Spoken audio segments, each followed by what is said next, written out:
ശ്രീകൃഷ്ണാർപ്പണമസ്തു. എല്ലാവർക്കും നമസ്കാരം.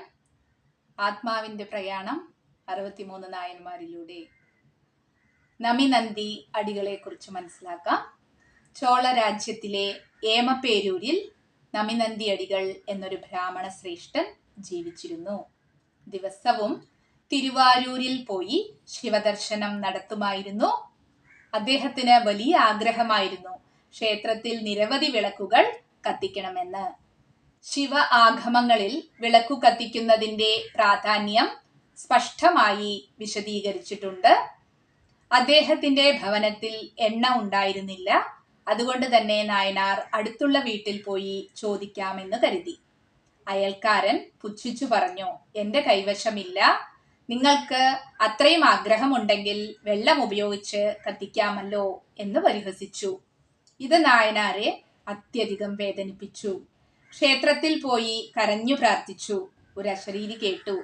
അടുത്ത ടാങ്കിൽ നിന്ന് വെള്ളമെടുത്ത് ദീപം തെളിയിക്കൂ എന്ന് പറയുകയാണ്. നായനാർ സന്തോഷത്തോടെ വെള്ളമെടുത്തു വന്ന് ദീപം തെളിയിച്ചു. എല്ലാ വിളക്കുകളും പ്രകാശപൂരിതമായിരുന്നു. ദിവസവും ഇത് തുടർന്നു.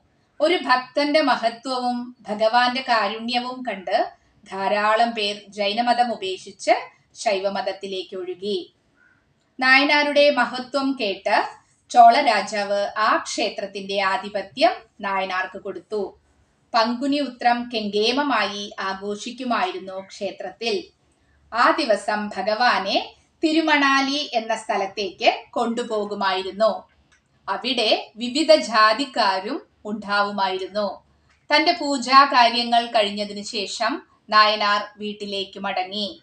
പതിവ് ആരാധന മുടക്കി. കാരണം പല ജാതിയിലുള്ളവരുടെ സ്പർശനം തന്നെ മലിനമാക്കി എന്ന് വിശ്വസിച്ചു.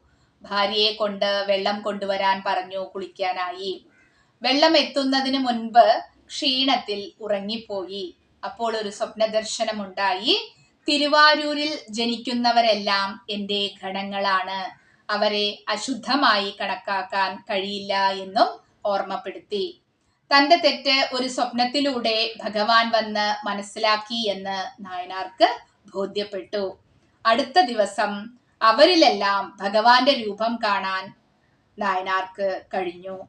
പിന്നീട് അദ്ദേഹം തിരുവാരൂരിൽ താമസമാക്കി.